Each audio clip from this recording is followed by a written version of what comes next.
Imagine this, a thick, tender piece of sweet crab meat, steaming hot, plunging into a pool of rich, velvety garlic butter. But if you've ever tried cooking crab at home, you probably know how easy it is to end up with tough, rubbery meat and a completely forgettable flavor. To get this right, you only need 3 basic pieces of equipment: a large pot with a tight-fitting lid, a metal steamer basket that fits inside, and a solid pair of kitchen shears or crab crackers. For the ingredients, gather 2 to 4 pounds of pre-cooked crab legs, 2 sticks of butter, fresh garlic, a lemon, a bunch of parsley, brown sugar, and Old Bay seasoning. Setting up these specific tools and ingredients provides the necessary baseline for the steps that follow. Step 1 is understanding what you bought. The crab legs you find at the seafood counter are almost entirely pre-cooked and then flash frozen to preserve them. Before we apply any heat, those legs need to transition from a frosty, frozen state to a completely chilled, thawed state.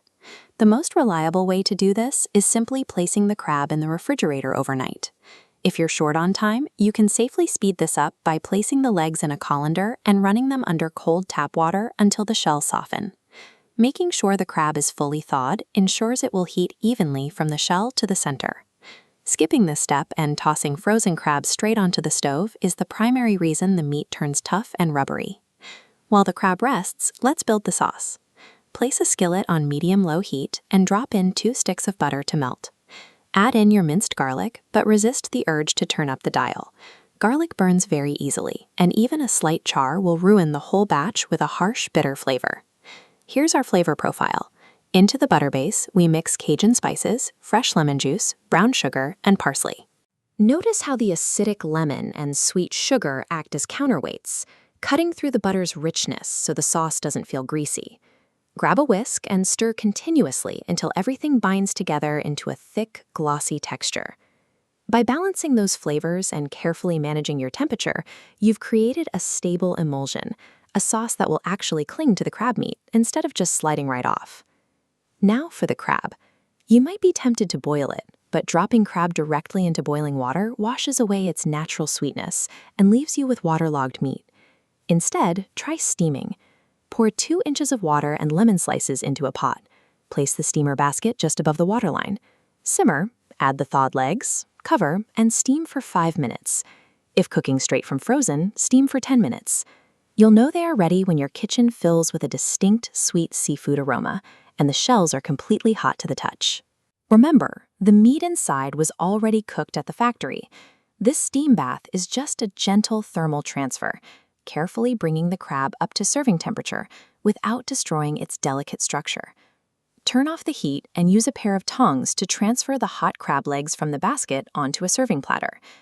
When you look at the leg, locate the largest section, the part that was attached closest to the body.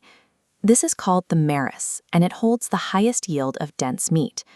To extract the meat perfectly intact, grip the shell firmly on both sides of a joint, snap it backward, and smoothly pull the sections apart.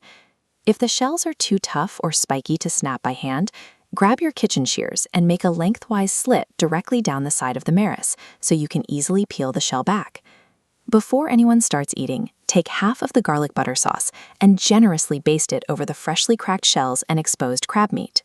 Doing this while the meat is steaming hot lets it absorb the savory, velvety butter straight into its fibers before it hits the plate.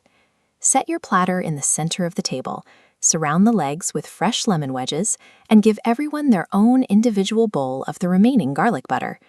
There is deep satisfaction in extracting a solid, sweet piece of crab meat and plunging it into a warm, glistening sauce you built from scratch. Just make sure you have a warm loaf of crusty bread on the side to mop up every last drop of that butter. By managing the steam temperature and using these extraction techniques, you ensure the meat stays tender and holds on to the butter. The full written recipe and ingredient list are available in the description below.